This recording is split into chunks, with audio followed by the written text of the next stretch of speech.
everyone! Pasok na naman si Inday sa trabaho. Ayan, traffic. Late na si Inday.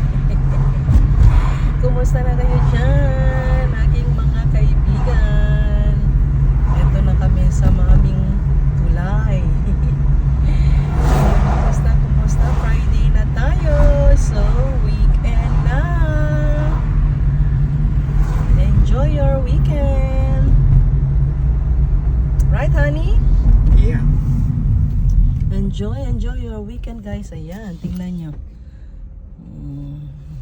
Parang magandang weather namin dito. Kaso lang yung araw ay nakatago.